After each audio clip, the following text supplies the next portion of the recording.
Saya ingin ambil kesempatan ini untuk mengucapkan selamat menyambut Hari Raya Aidil Adha. Semoga korban yang kita lakukan pada tahun ini diterima oleh Allah Subhanahu Wa Taala, insya-Allah. Alright, kembali lagi kita dalam Suara Salam episod ke-10. Dalam slot yang kedua kita berceritakan tentang isu ekonomi nasional ataupun ekonomi negara kita, iaitu satu topik yang hangat tetapi diredakan dengan beberapa isu politik. Okey, tapi hari ini kita nak bawa perkara ni juga sebab benda ni benefit pada kita semua, iaitu walaupun kita dalam krisis ekonomi dunia sekarang, tetapi di bawah kerajaan Madani kita telah satu sudut ekonomi, iaitu KDNK pada suku pertama tahun 2026 ini telah melonjak kepada 5.4%. Okey. So mungkin rakyat-rakyat marhain yang susah nak faham ekonomi ni, saya serahkan pada YB lah untuk mengulas sedikit apa itu KDNK dan kenapa suku pertama ni lonjakan dia pada 50% beri benefit kepada rakyat, YB. Apa makna dia?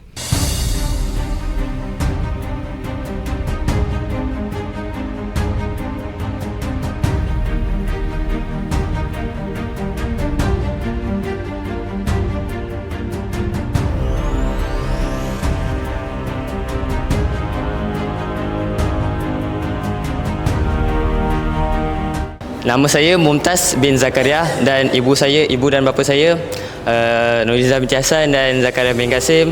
Saya sebagai penerima YAWAS pada kelahiran 2008 dan alhamdulillah komitmen daripada pihak kerajaan negeri bantu memberi sumbangan kepada anak-anak Selangor dapat digunakan untuk pelajaran nanti, insya-Allah. Sekian, terima kasih. Saya ibu kepada Puteri Alia Syafiqah binti Muhammad Syami. Dia mendapat bantuan daripada kerajaan Selangor, YAWAS, sebanyak RM1,500 dapat memanfaatkan untuk dalam pembelajaran sambung belajar lah. Terima kasih banyak-banyak. Terima kasih banyak-banyak.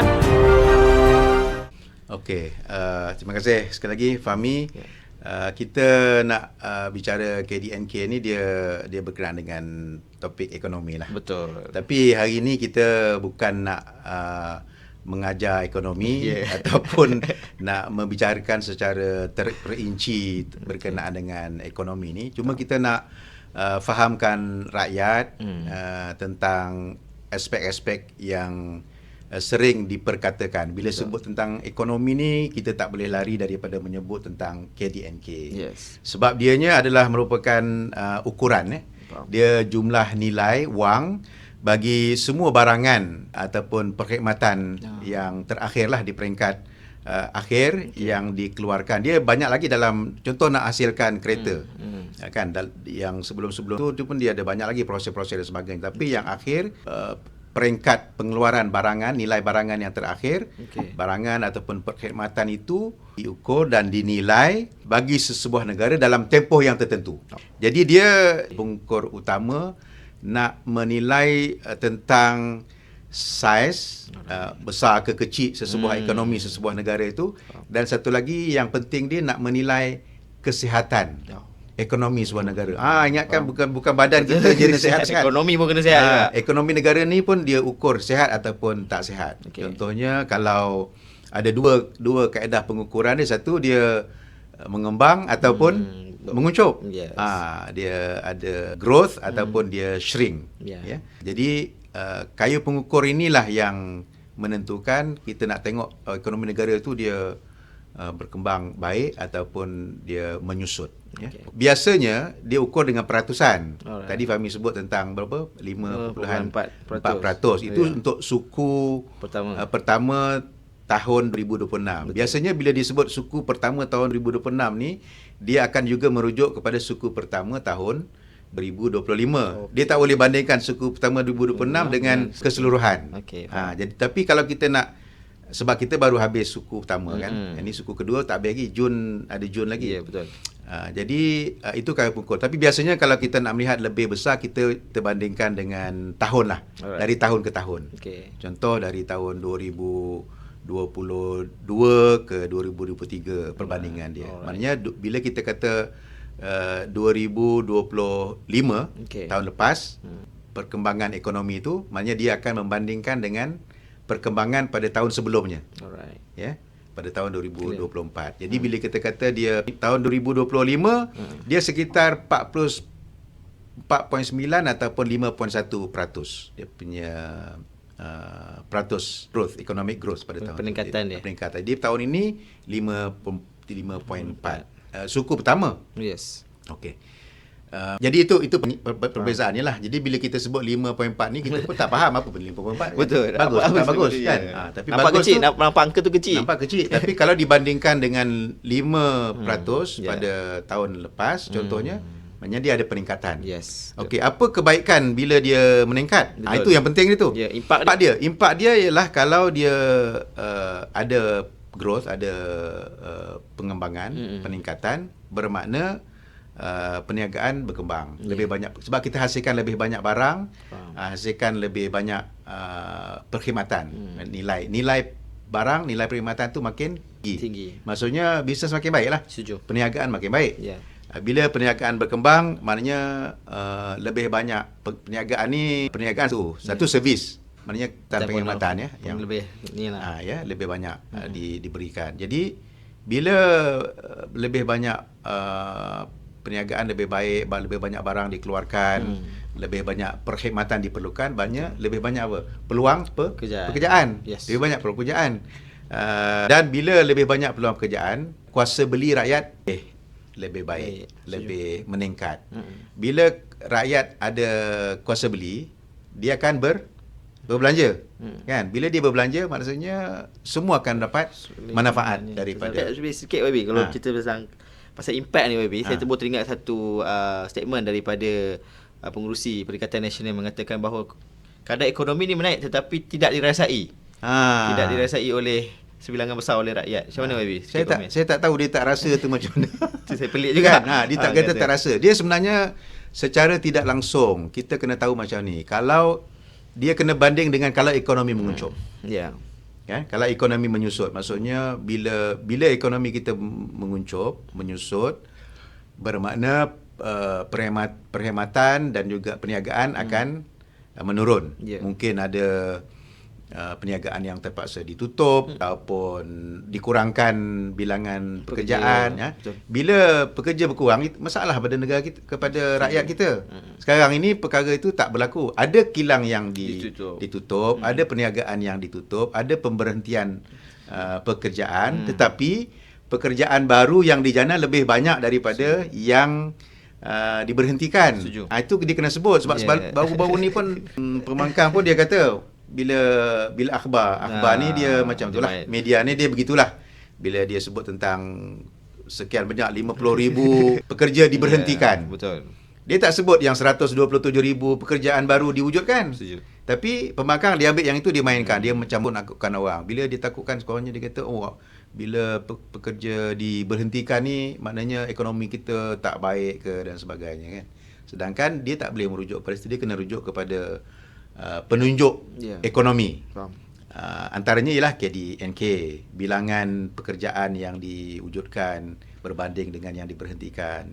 Semua ni data-datanya ada dikeluarkan oleh DOSEM. Jadi kalau dia nak berbicara pasal ekonomi, nak berikan maklumat kepada rakyat, dia kena sebut semualah, jangan pilih. Betul. Pilih menakutkan kononnya kerajaan ni gagal lah dan sebagainya. Jadi bila pengurusi Perikatan Nasional yang baru kita ucapkan tahniah jugalah atas lantikan tu. Yalah, kawan kita di parlimen kita ucap tahniah jugalah.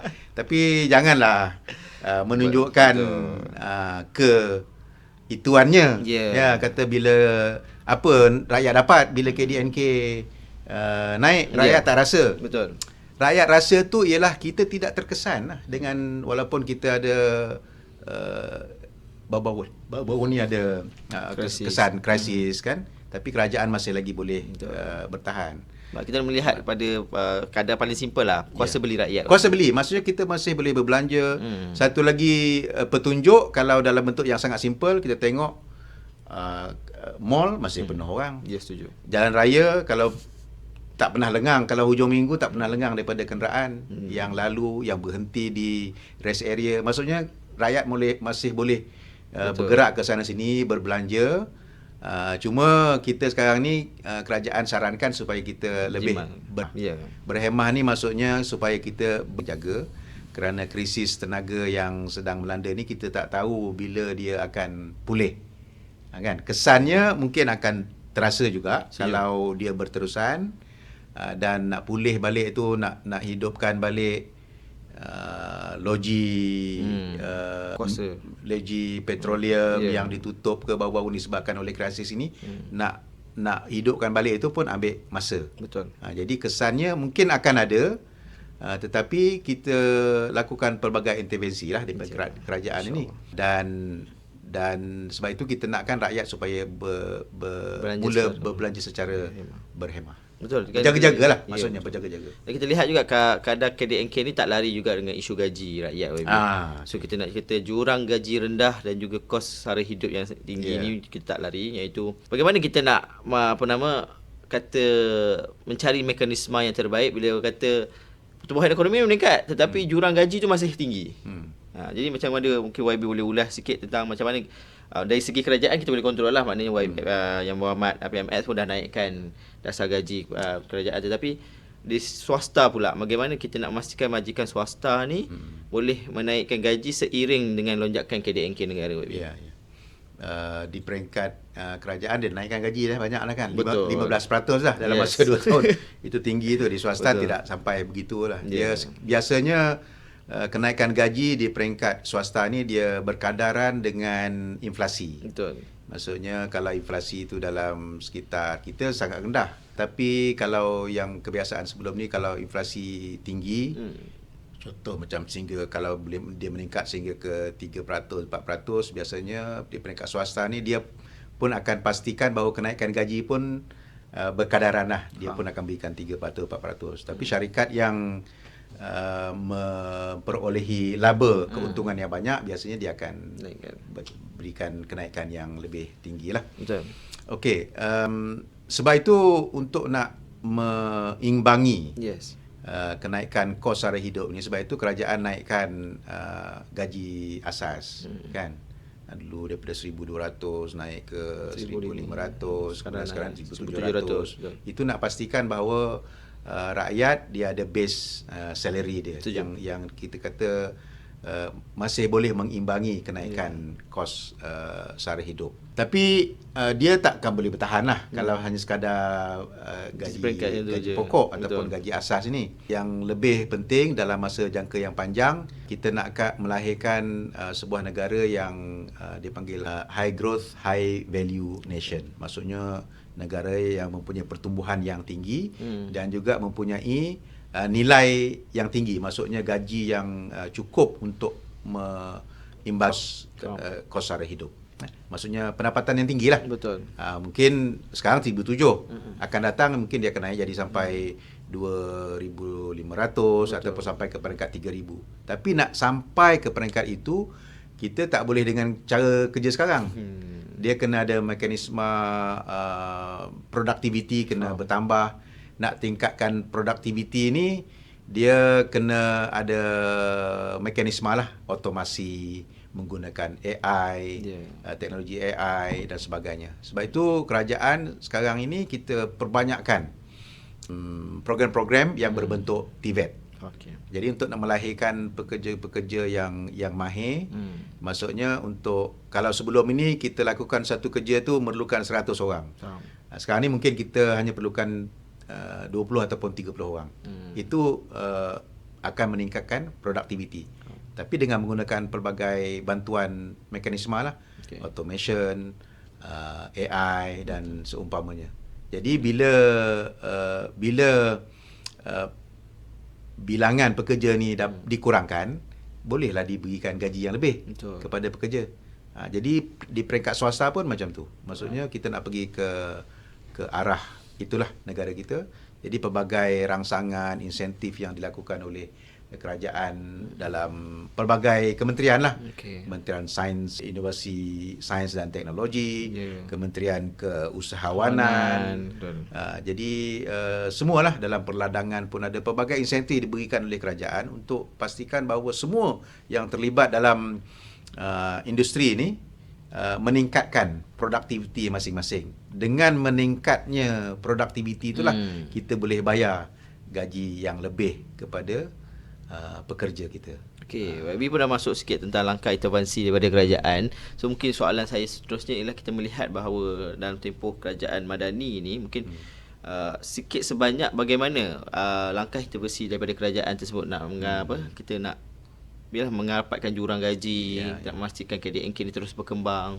Sikit lebih. Intervensi untuk masa sekarang ini kita akan ambil masa nak sampai kepada hasrat kita untuk mewujudkan sebuah negara yang high value nation ini. Jadi intervensi sekarang ini kita tahu memang adalah yang terkesan dengan kenaikan kos sara hidup, tapi mempunyai gaji yang rendah. Sebab itu kita ada pelbagai bantuan.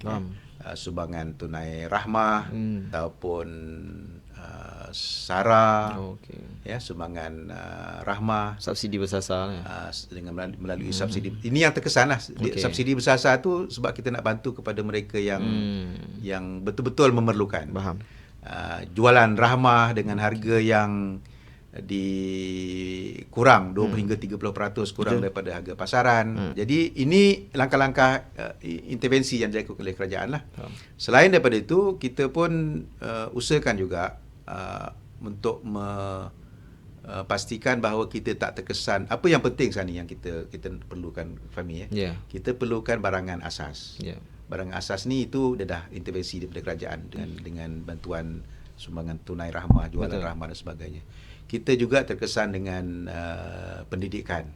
Sebab itu kerajaan pembantu, bila kerajaan buka untuk anak-anak di peringkat awal, tahun 1, umur 6 tahun, sebenarnya dia pun bantu juga. Sebab sebelum ni kita terpaksa hantar anak ke Taskar dan sebagainya. Itu pun menelan belanja yang banyak juga, antaranya lah.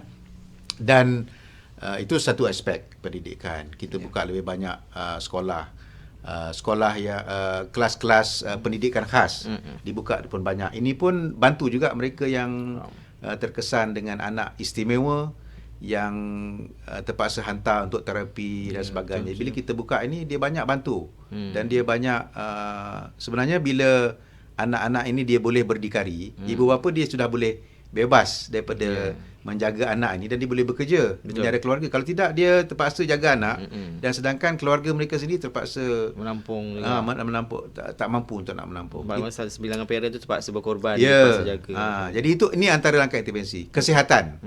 Contohnya satu lagi, kesihatan kita terbeban dengan sekarang baru-baru ni kenaikan lately lah.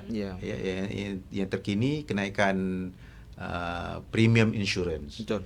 Jadi kerajaan sedang rangka dan dalam hampir kepada pelaksanaannya pada tahun ini, mungkin sudah ada pilot projek perintis yang kita panggil sebagai MHIT, Malaysian Health Insurance dan Takaful. Maksudnya ada satu premium asas yang mampu milik semua orang boleh. Jadi ini sebenarnya langkah intervensi di mana kerajaan untuk nak mengurangkan beban rakyat terpaksa membayar kenaikan premium insurance. Sebab sekarang ni ramai yang beli insurans tu naik terus. Bila kos tinggi ni, dia jejaskan dia punya kedudukan keuangan lah, kan? Sehingga ada ramai juga yang terpaksa batalkan. Bila dibatalkan, dia pergi ke hospital kerajaan. Kalau kerajaan dia menampung ni tak boleh nak tampung. Sebab itu makin lama makin. Jadi MHIT ini akan diwujudkan untuk berikan keselesaan, peace of mind kepada rakyat supaya mereka ada perlindungan asas dengan kadar premium yang asas lah, mungkin dengan saya tak pasti nilainya yang terakhir yang akan dikeluarkan nanti. Mungkin ada yang berbentuk RM70, RM50 asas, RM70, RM100 contohnya, untuk dapatkan package perubatan yang tertentu. Tapi kalau katakan dia nak lebih banyak lagi, dia kena bayar lebih lah. Tapi asas tu ada. Dan tak perlu bergantung kepada hospital awam sepenuhnya. Setuju. Ini pun antaranya. Ini antara langkah intervensi yang dilakukan oleh kerajaan untuk membantu rakyat. Telah banyak langkah intervensi YB. Okay, 1 minit terakhir YB. Bagaimana jangkaan YB di bawah kerajaan Madani ni, kita melihat fokus YB terhadap ekonomi negara kita?